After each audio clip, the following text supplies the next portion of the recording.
La balística es el estudio de los misiles, los proyectiles de mortero y los cohetes, de cualquier cosa que pueda ser disparada durante un combate. Damos por hecho que se trata de inventos de alta tecnología aplicados a la moderna maquinaria militar. Pero descubrimientos recientes están obligando a los científicos a recapacitar sobre este punto. Nuevos indicios revelan que se usaron armas balísticas en los campos de batalla de hace miles de años. A medida que se estudian estas armas, las conclusiones a las que llegan los científicos son cada vez más sorprendentes. Esta es la historia de la superbalística de la antigüedad. En la antigüedad se inventaron superarmas balísticas de sorprendente potencia, megacatapultas capaces de destruir ciudades, lanzamisiles múltiples que podían disparar 100 proyectiles por segundo, máquinas antipersona que atravesaban escudos y armaduras. Incluso armas de mano cuyo diseño sigue siendo copiado en la fabricación de armas modernas. Las preguntas que nos hacemos en grandes descubrimientos son: ¿cuál era la efectividad de estas armas? ¿Qué tácticas y qué tecnología empleaban? ¿Cuál era su potencial de destrucción? Vamos a poner a prueba los diseños de la antigüedad en una serie de innovadores experimentos de balística. Un equipo de historiadores militares y de expertos en armas modernas está a punto de revelarnos que la guerra en el mundo antiguo era tan cruel y sanguinaria como en nuestros tiempos. Los campos de batalla de la antigüedad no eran lugares en los que uno quisiera estar. Con cada nuevo invento aportado por ingenieros, científicos o armeros, se convertía en un lugar más horrible. Es increíble lo avanzados que estaban a la hora de idear maneras de acabar con el enemigo. Eliminar o neutralizar al enemigo ha sido una preocupación de la humanidad durante miles de años. Desde el comienzo del primer conflicto bélico, el hombre ha intentado idear maneras de atacar al enemigo, intentando minimizar el peligro para el atacante. La mejor manera de conseguir esto es que entre ambos exista cierta distancia. Esto significa atacar utilizando proyectiles. La balística es la ciencia que estudia el comportamiento de diferentes tipos de proyectiles como flechas, balas o cohetes. El concepto es tan antiguo como la propia guerra. Sabemos por los registros arqueológicos que el estudio de la balística es algo que se remonta miles de años atrás, desde el uso de palancas manuales para aumentar la potencia y el alcance de sus jabalinas. Y por medio de antiguos textos y manuscritos sabemos que, igual que hoy en día, se estudiaba como una ciencia. Nuestra búsqueda de los orígenes de la balística empieza en Oriente, en la antigua superpotencia de China.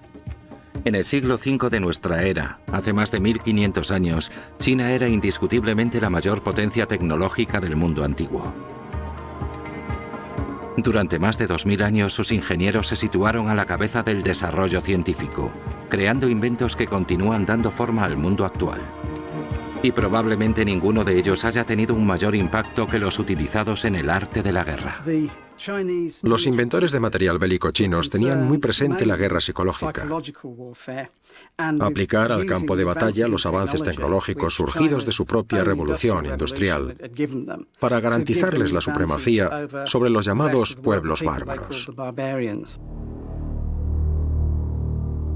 Los antiguos textos militares chinos contienen imágenes y descripciones de armas con una capacidad destructora comparable a la de muchas armas modernas.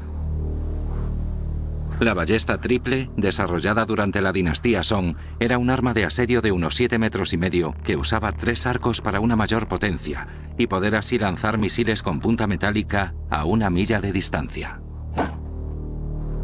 Hace ya 1000 años, los fabricantes de armas chinos desarrollaron armas de un temible potencial de destrucción.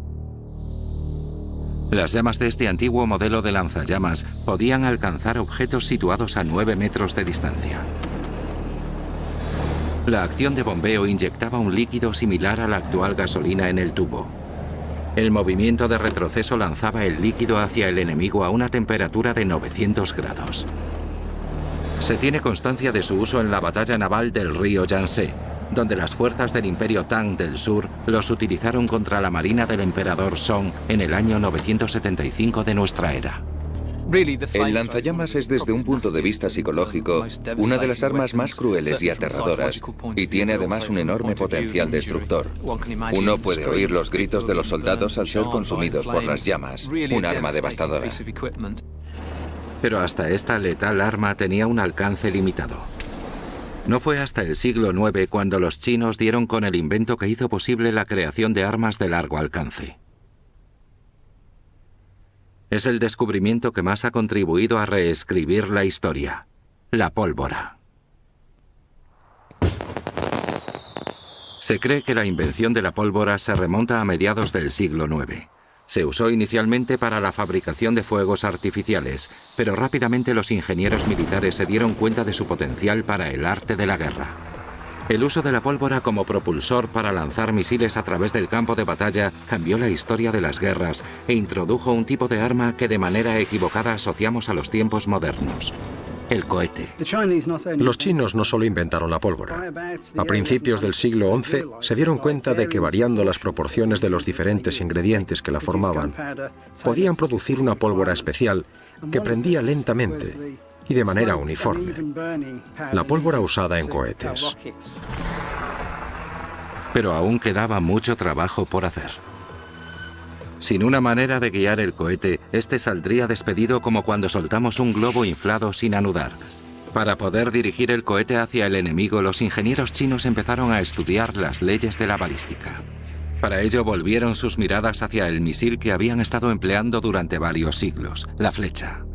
Añadiendo estabilizadores para controlar la trayectoria, pronto descubrieron que podían orientar el cohete directamente hacia el enemigo. Es el principio básico de la aerodinámica, usado en la fabricación de cohetes, y les dio a los chinos una ventaja tecnológica en la batalla de Kaiken durante el siglo XIII, cuando consiguieron repeler a los invasores mongoles mediante una lluvia de cohetes. No satisfechos con esto, los chinos siguieron investigando, buscando nuevos usos a su nueva arma y formas de lanzar no uno, sino cientos de misiles.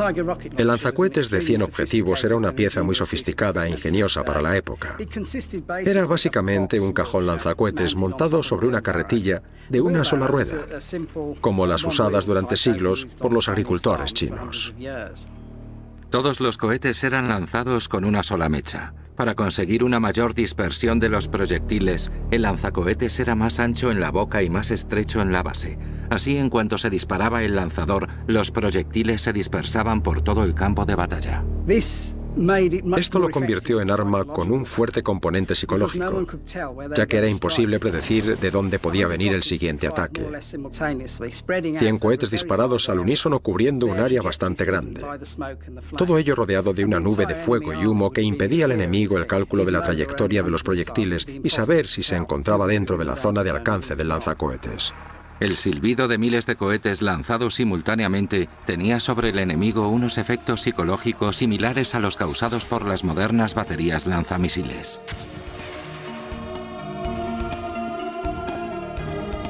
Las armas que utilizaban la pólvora inventadas en China pronto inspiraron la creación de máquinas similares en el resto de Asia y Oriente Medio.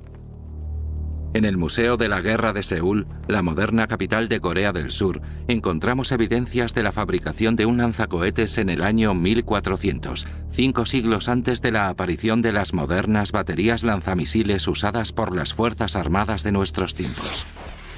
La máquina es una evolución del modelo chino.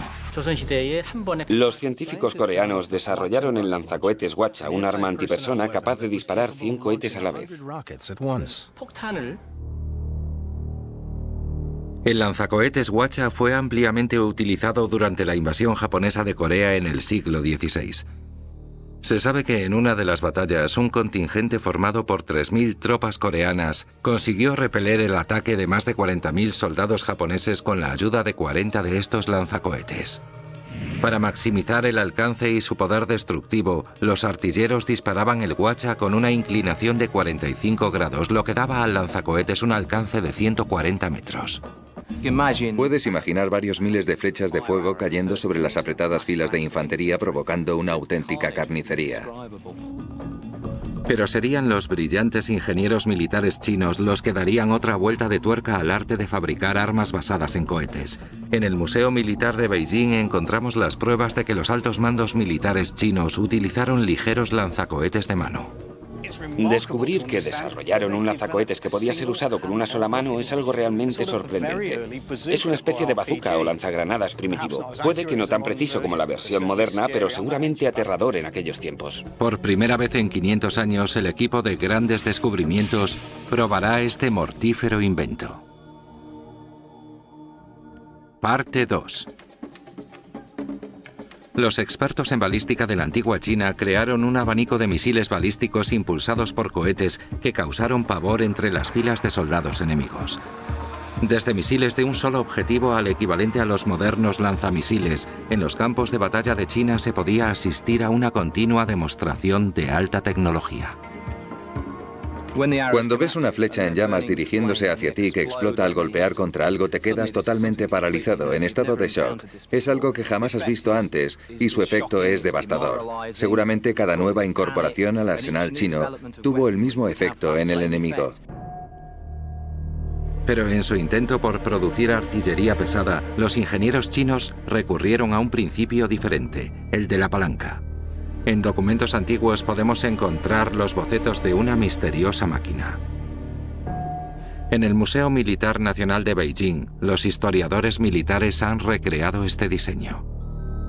Desarrollado y fabricado por primera vez en el siglo VII, el Xuanfeng o torbellino es lo que podríamos denominar como la catapulta de un francotirador. Se usaba principalmente para alcanzar pequeños objetivos estratégicos como generales enemigos o catapultas. El Xuanfeng era ligero y móvil, por lo que podía ser trasladado rápidamente a posiciones estratégicas. Su gran ventaja es que podía girar 360 grados, por lo que podía dispararse en cualquier dirección. Seguramente se utilizaba para contrarrestar los intentos del enemigo de flanquear las líneas defensivas o cuando el ataque venía de diferentes direcciones. El principio es que la fuerza que tira de la parte corta de la palanca se traslada a lo largo del brazo largo hasta el peso situado en su extremo, permitiendo lanzamientos de más de 60 metros de distancia. Esta catapulta alcanzó su cenit durante la dinastía Tang, cuando durante el sitio de una ciudad en el año 627 se emplearon más de 300 torbellinos. Si los chinos revolucionaron el mundo de las máquinas balísticas ligeras, para estudiar la artillería de campo pesada hay que volver la vista a los ingenieros de las antiguas civilizaciones del Mediterráneo. A la hora de analizar estas armas, los científicos recurren al estudio del principio o fuerza en el que se basan este tipo de catapultas, la torsión. La fuerza de las catapultas de torsión depende de unas cuerdas fabricadas con piel animal y tendones. Sus fibras son elásticas, se estiran a medida que son enrolladas alrededor de un núcleo, acumulando energía potencial. En el Museo Militar de Fort Nelson en Inglaterra, unos historiadores han recreado un modelo de balista griego. Concebida como arma de asedio alrededor del año 400 a.C., la balista griega solía colocarse en el interior de torres de asedio acorazadas. A medida que se hacía girar el molinete, las cuerdas se tensaban más y más.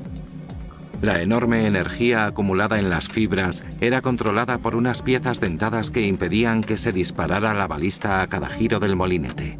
Tensada al máximo, esta balista puede lanzar una bola metálica de 150 kilos a más de 180 metros de distancia. Si colocas a 8 hombres en fila y cada uno de ellos lanza una bola de piedra, no podrías conseguir el mismo efecto multiplicado por 8. El resultado sería una fila de piedras a escasa distancia. Si cargas uno de esos potentes muelles de torsión, la energía de esos 8 hombres se acumula en el muelle y puede ser usada a tu antojo. Sin embargo, fueron los romanos los que elevaron el diseño de catapultas a su cenit. Hace más de 2000 años, el ejército que dominaba el mundo antiguo era el romano. Con una agresiva política expansionista, los militares romanos arrasaron los territorios enemigos, dejando tras ellos un rastro de terror y destrucción. El Estado romano era muy imperialista y agresivo.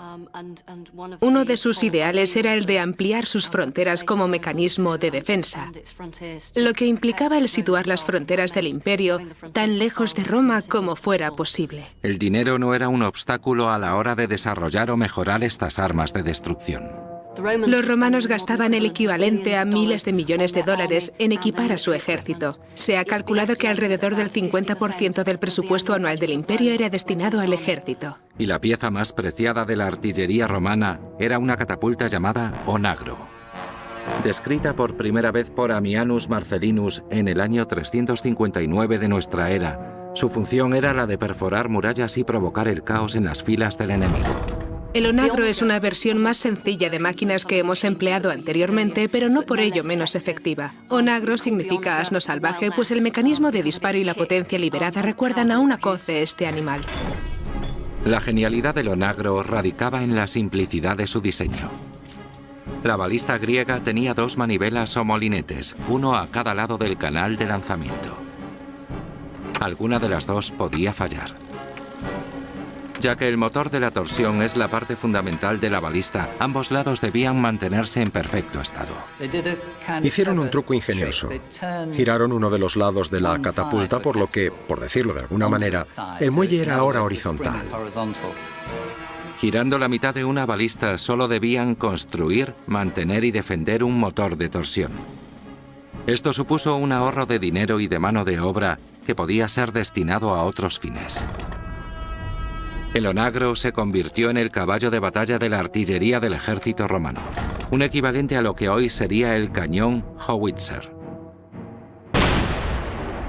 La primera vez que el enemigo se topaba con uno de estos artilugios, debía de tener un efecto impactante y desmoralizante sobre sus tropas.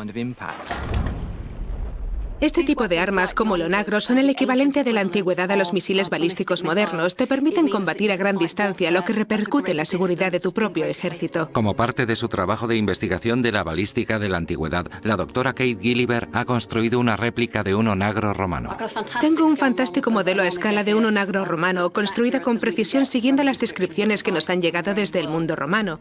Es una máquina formidable y debió ser muy efectiva en la antigüedad. Hay una serie de puntos clave que la convierten en un arma tan efectiva. Tenemos el brazo, una pieza de madera que actúa a modo de punto de apoyo, o fulcro, que es donde se libera toda la energía para lanzar el misil. Aquí tenemos las cuerdas, es donde se acumula la energía de torsión.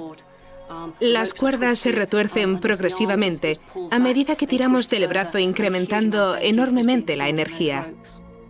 Esta réplica fue utilizada en la película Gladiator y se conserva en el Museo Militar Fort Nelson de Inglaterra. Según el historiador romano Ammianus, eran necesarios 8 hombres para armar el brazo del onagro, lo que nos da una idea de la energía que se acumulaba en el proceso. En este modelo, el muelle es de cuerda, pero en la época romana era de tendones de animales, por lo que probablemente fuera aún más potente. De todos modos, esperamos que funcione de modo similar. La pieza clave, la que permite que la energía se acumule y se libere en el momento correcto, es esta de aquí. Se trata de un trinquete, un enorme avance en balística.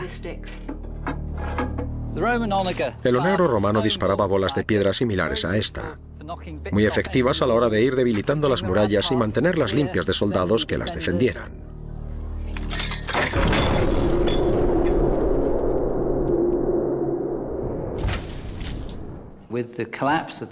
Con la caída del Imperio Romano de Occidente, estas máquinas cayeron en el olvido durante siglos. Sin embargo, otro de los principios que mueve las catapultas empezó a ver la luz en Occidente. En vez de obtener la energía para disparar los proyectiles de la torsión, se desarrolló una máquina que empleaba como fuente de energía la fuerza de la gravedad. El equipo de grandes descubrimientos está camino a Dinamarca, en el norte de Europa, para probar la mayor catapulta que jamás hubo sobre la Tierra. A medida que la balística avanzaba, los misiles se iban haciendo cada vez más efectivos y su fuerza de impacto empezó a ser colosal. Para contrarrestar esto, los defensores construían muros de mayor grosor para resistir los impactos. En la Edad Media los muros llegaron a alcanzar grosores de hasta 7 metros, el equivalente a 10 hombres colocados uno junto a otro. Las unidades de asedio necesitaban desarrollar un arma de asalto más poderosa. En China se inventó una máquina que se convirtió durante cientos de años en un pilar en tecnología de asedio. Retrocedamos en el tiempo unos 500 años. Desde Asia, cruzando la India y Oriente Medio, llegó a Europa alrededor del año 1000 una de las armas pesadas de asedio más importante de la historia, extendiéndose rápidamente por el viejo continente.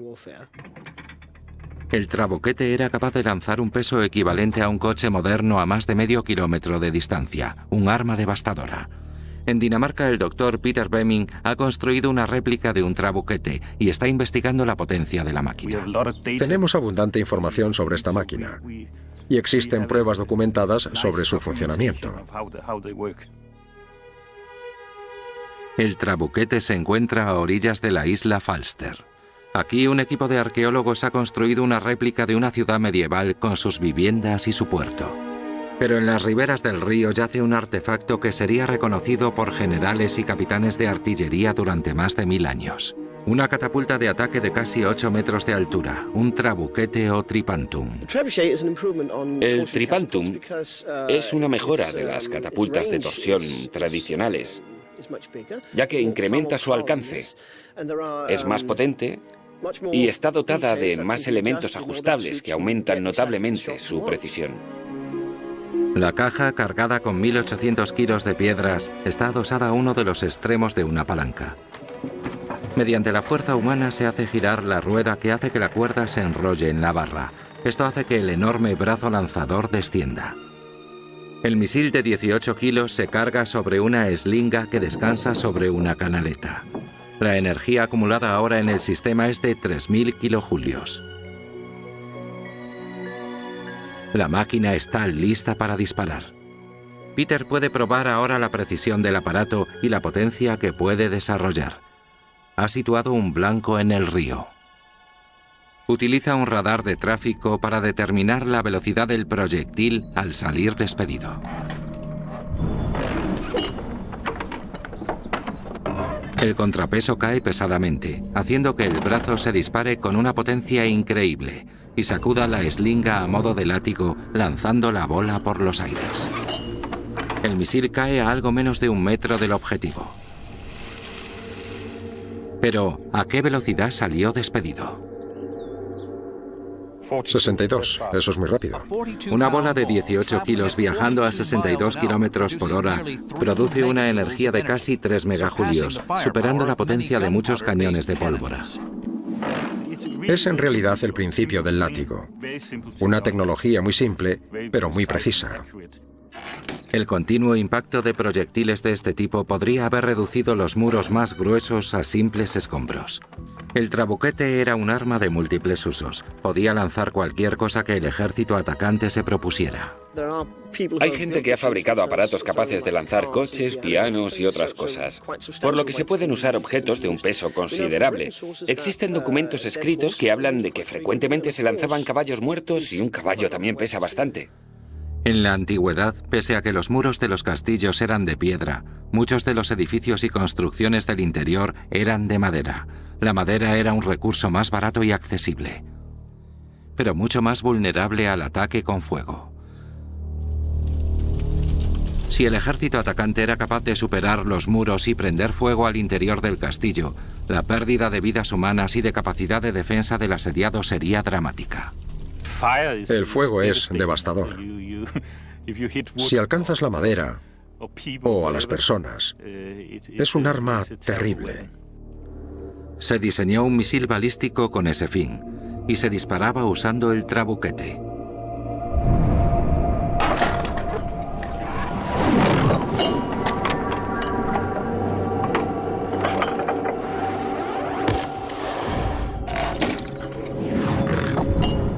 Desde proyectiles de piedra capaces de provocar un fuerte impacto a devastadoras bombas incendiarias, el trabuquete era el arma de asedio definitiva en la antigüedad. En Dinamarca no es fácil tener acceso a un arma, y siendo un hombre las considero muy interesantes, y esta es el arma definitiva. Es el mejor juguete que jamás he tenido. Pero no todos los conflictos se disputaban a través de fosos y muros de castillos. Muchos tenían lugar en campo abierto. Miles de tropas se enfrentaban cuerpo a cuerpo en campo abierto. Pero ¿cómo podía un general hacer frente a tropas tan numerosas antes de la invención del mortero o la ametralladora? La respuesta es encargar tu propia versión de esas armas. Existen evidencias de que en la antigüedad se inventaron armas antipersona que serían el equivalente a las modernas armas automáticas. Los científicos de balística del mundo antiguo crearon un sinfín de armas destructivas, desde los cohetes de largo alcance de los chinos y los coreanos hasta las pesadas armas de asedio de los romanos, los griegos y los cruzados. A medida que la técnica de la balística fue mejorando, el alcance y el peso de los proyectiles fue aumentando. Pero existe un tercer elemento vital en la balística de combate: la velocidad de disparo. Esta ametralladora moderna es capaz de disparar 12 balas por segundo. Las armas automáticas utilizadas por los ejércitos modernos utilizan la energía de retroceso del disparo para volver a cargar la cámara y disparar una segunda vez. Pero incluso antes de la irrupción de los explosivos, los antiguos militares exigieron a sus ingenieros mejorar la velocidad de disparo de sus armas. La manera más fácil de mejorar dicha velocidad era adiestrando al propio soldado. La rapidez al disparar un arco y una flecha puede ser ampliamente mejorada simplemente a base de entrenamiento. Los arcos están fabricados con una sucesión de diferentes materiales como cuernos de animales dispuestos en capas para formar un laminado. Esto significa que a medida que el arco es tensado, la energía se acumula sin que el arco se parta. En las manos apropiadas, hasta la tecnología más simple puede ser disparada rápidamente. Los hunos controlaron un vasto imperio que salió de Asia Central en el siglo IV de nuestra era, arrasando media Europa. Los soldados conquistados se sorprendían de la velocidad de disparo de los guerreros hunos. Durante cientos de años, las veloces técnicas de disparo de los hunos han sido un misterio. Pero ahora en la actual Hungría, un hombre ha resucitado este antiguo arte. Lajos Kasai es uno de los mejores arqueros del mundo. Y a lo largo de los años ha aprendido la veloz técnica de disparo de los hunos. Los antiguos hunos solían agarrar sus flechas de la misma manera que lo hago yo, haciendo posible el lanzar una tras otra de manera muy rápida. Para probar la eficiencia de las técnicas antiguas, hemos retado a Lajos para ver cuánto tarda en disparar 12 flechas.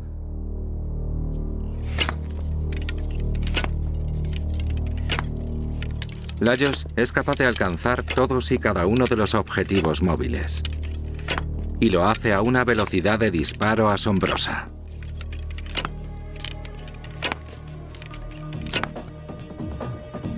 ...12 flechas en solo 17 segundos. Pero los hunos tenían un segundo recurso: sus caballos. Eran jinetes que aprovechaban el excelente dominio que tenían de sus monturas para poder ejecutar rápidos ataques y maniobras en el campo de batalla. El reto para Lajos ahora consiste en igualar su velocidad de disparo mientras cabalga a una velocidad de 30 km por hora. A 33 km por hora, Lajos dispara 6 flechas en 10 segundos. Los hunos usaban el arco en un ángulo de 180 grados y alcanzaban de 275 a 350 metros. Eran capaces de matar caballos e incluso de atravesar armaduras. Estas tropas ligeras de asalto figuraban entre las mejor entrenadas del mundo antiguo. Y sus principios de ataque siguen vigentes hoy en día. Los comandos y las unidades de paracaidistas actuales usan estas tácticas en territorio enemigo. De hecho, su propia velocidad hace a menudo que las unidades de ataque rápido se vean rodeadas, pero ni siquiera esto era un problema para los jinetes hunos. Haciendo que el enemigo me persiga, puedo dispararles con solo girarme. Un arquero estático utiliza la parte izquierda de su cerebro, pero uno a caballo utiliza la derecha, la parte más intuitiva del mismo. Pero su éxito dependía de la habilidad y el entrenamiento del jinete. La labor de cualquier ingeniero militar consiste en reducir la importancia del soldado, reemplazando su papel por tecnología. Para descubrir qué armas de la antigüedad eran realmente automáticas, los investigadores se están centrando en una máquina bastante sorprendente. Alrededor del año 300 a.C., en Rodas, Dionisio de Alejandría creó un avance tecnológico llamado polibolos. La palabra significa literalmente lanzador múltiple, y es una de las candidatas a ser considerada como la primera arma automática de la historia. El fabricante de armas antiguas Alan Wilkins ha fabricado una réplica operativa del polibolos, con un cargador capaz de alojar hasta 12 dardos y con un pesado cigüeñal que se usaba para disparar. Puede considerarse el precursor de las modernas ametralladoras como la Gatling, pero inventada 2000 años antes. Esta es la primera máquina accionada por una cadena que se conoce en Occidente. Los eslabones son de roble chapados en hierro y enlazados para girar en torno a esta rueda de 5 dientes. Para disparar se utiliza esta barra de aquí, a modo de gatillo. El polibolos era capaz de disparar hasta 11 dardos por minuto. Los dardos poseen una punta metálica y se cargan utilizando un sistema automático circular de alimentación. El fin de cientos de años de estudios en balística e investigación militar siempre fue el de acabar con el enemigo. Los estudiosos de la tecnología de las armas balísticas antiguas también están investigando las puntas afiladas de estas armas. ¿Qué sucedía cuando estos proyectiles alcanzaban su objetivo? Muchos historiadores creen que un arma balística antipersona fue la que causó esta precisa herida cuadrada que provocó la muerte a este soldado bretón del siglo I de nuestra era. Pero ¿quién mató a este soldado del siglo I y qué arma utilizó? Hemos encontrado el cráneo en el Museo del Condado de Dorset, en el sur de Inglaterra. Por vez primera, someteremos a este cráneo a las modernas tecnologías del siglo XXI para intentar desvelar su misterio. Cuando crecía en Dorchester, vi estos cráneos, vi las exposiciones en el museo, y una de las cosas que siempre me pregunté fue cómo habrían sido infligidas las heridas que mostraban y qué las habría causado. Para determinar qué arma fue utilizada para matar a este hombre, hemos contado con la ayuda de un equipo de científicos forenses que normalmente trabajan en escenas de crímenes. Al escanear el cráneo, intentamos obtener un modelo tridimensional para así poder conseguir una reconstrucción facial. Se trata de un cráneo de un hombre adulto. Está en muy buenas condiciones, teniendo en cuenta lo antiguo que es. Pueden observarse las grietas donde ha sido reconstruido. Y hay un agujero en un lado, causado por una herida. Parece una herida de un objeto punzante. No podemos determinar con exactitud cuándo sucedió, ni si se trata de la herida que le causó la muerte, aunque sí parezca una herida mortal.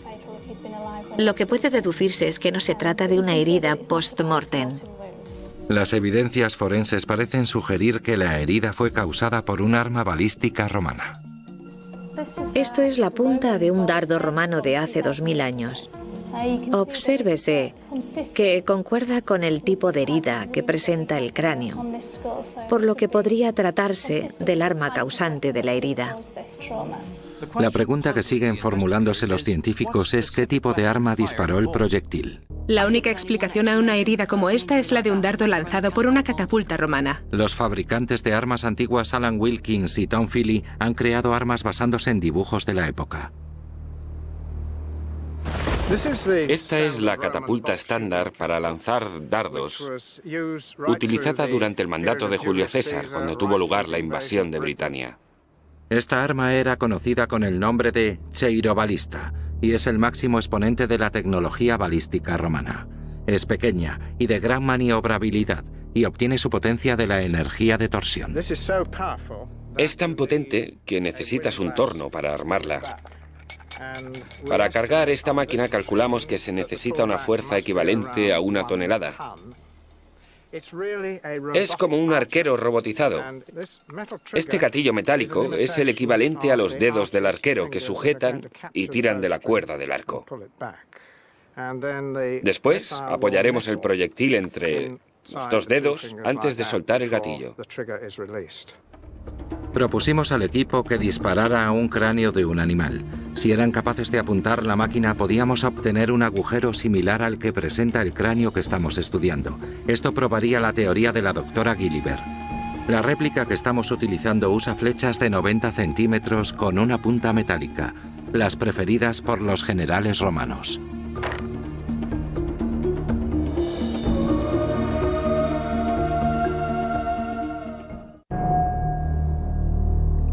Los científicos están intentando resolver un enigma de 2000 años de antigüedad.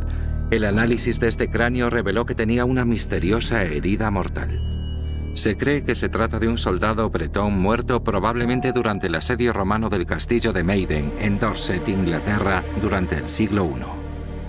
La investigación pretende descubrir qué clase de arma provocó la herida. Nuestro equipo de expertos en armas está a punto de probar el arma sospechosa. Una queirobalista romana. ¿Podrá este dardo de casi 1 metro hacer un agujero similar en este cráneo animal?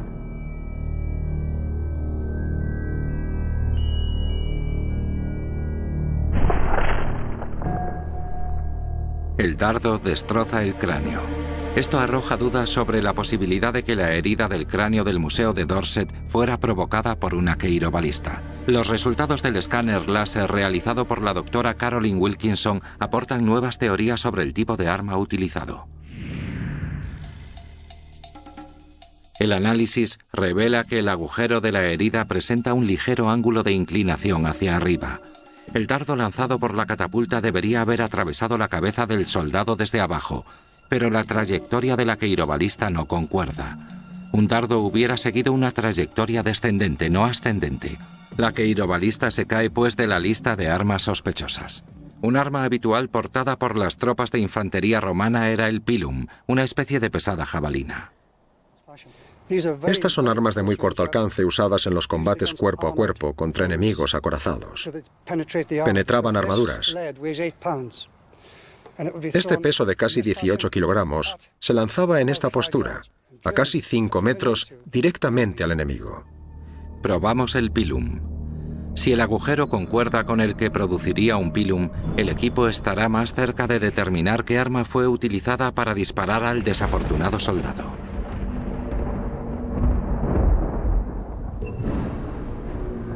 Después de la prueba, quedó claro que el pilum atraviesa el cráneo sin destrozarlo como hacía la queirobalista. Pero esta teoría presenta un problema. La jabalina, en el momento de alcanzar al enemigo, estaría ya en su trayectoria descendente. La herida, sin embargo, ha sido claramente infligida desde abajo. Pese a ello, el agujero coincide perfectamente con el que produciría un pilum. Tom Feely ha encontrado una explicación. Una táctica que utilizaban los celtas contra los ejércitos romanos era la de hacerse los muertos. Para evitar esto, los soldados romanos atravesaban con sus lanzas las cabezas de sus enemigos cuando estos yacían inmóviles.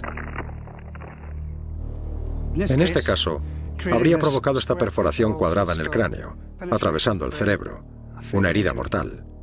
De los resultados de nuestro test, se puede descubrir que tanto el ángulo como la subsiguiente herida corroboran el análisis forense. Un cráneo con tejidos blandos, un cráneo vivo, se comportará de una manera muy diferente a uno sin vida, sin tejido vivo. Y así es como podemos diferenciar entre heridas provocadas antes y después de la muerte. En este caso se puede corroborar la hipótesis. Podemos ver un agujero simétrico cuadrangular aquí, provocado por la entrada del arma y una rotura en los tejidos circundantes por el impacto. Los resultados de nuestro test y el análisis forense han revelado que el arma asesina fue muy probablemente un pilum, usado para matar a la víctima cuando ésta yacía sobre el suelo. Al tiempo que nuestras pruebas han demostrado que la herida no fue causada por un proyectil, el propio experimento nos ha mostrado el poder letal que estos tienen. Y otros experimentos e investigaciones han revelado el poder devastador de la balística. Pesadas armas de asedio como los trabuquetes, las armas antipersona como las flechas cohete, o la movilidad y las veloces técnicas de disparo como las usadas por los jinetes hunos son solo algunas de las opciones tácticas puestas a disposición de los mandos militares por sus ingenieros y científicos de balística. Pero hay un arma de la antigüedad que reúne todas esas características: la potencia de fuego, el alcance y la maniobrabilidad. Es un arma cuya funcionalidad haría que no desentonara en una moderna unidad de combate: el lanzacohetes manual. Los textos antiguos chinos describen este arma del siglo XIV, pero actualmente se debate sobre cómo funcionaba y si era efectiva. Hoy nuestro equipo de expertos en fabricación de armas va a probar el superarma portátil de los campos de batalla chinos. Nuestro peligroso experimento se realizará en una remota zona del sur de Inglaterra. Se trata de una prueba muy peligrosa y precisa de horas de preparación. El modelista Richard Winley y el experto en explosivos Charlie Adcock están preparando el escenario. Richard ha usado antiguos bocetos originales de China para reproducir el lanzacohetes manual. Este es uno de los artilugios de menor tamaño, aunque no el más pequeño, llamado panal de abejas. Un arma portátil que pesaba algo más de 1 kilo. Un soldado podía transportar fácilmente 4 o 5 de estas unidades. El soldado tenía una única mecha a su alcance, con la que disparaba todos los proyectiles. Richard le pasa el panal de abejas a Charlie, que ha manejado explosivos en varias películas, entre ellas algunas de James Bond y Salvar al soldado Ryan. Es un test peligroso y los explosivos deben ser manipulados lejos del resto del equipo. Bueno, esta puede ser la primera vez que el panal de abejas es disparado en tiempos modernos. Tenemos un barril con 12 cohetes. El pirotécnico ahora mismo está poniéndoles la mecha. Están casi listos. Así que estamos a punto de encenderlos y ver qué sucede.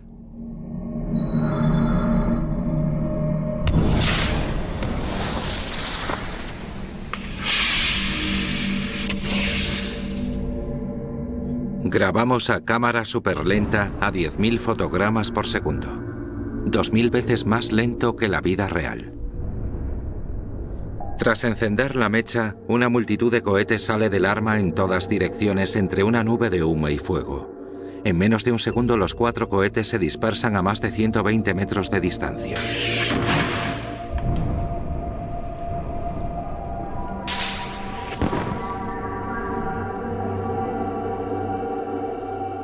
El panal de abejas chino sentó las bases de las técnicas modernas de combate e inspiró la fabricación de las actuales granadas propulsadas por cohetes. Es increíble pensar que nuestros ancestros crearon armas balísticas basadas en unos principios que todavía hoy siguen vigentes. Hace miles de años se crearon una serie de armas que cualquier soldado actual podría reconocer. Pero, ¿qué queda ahí fuera por descubrir?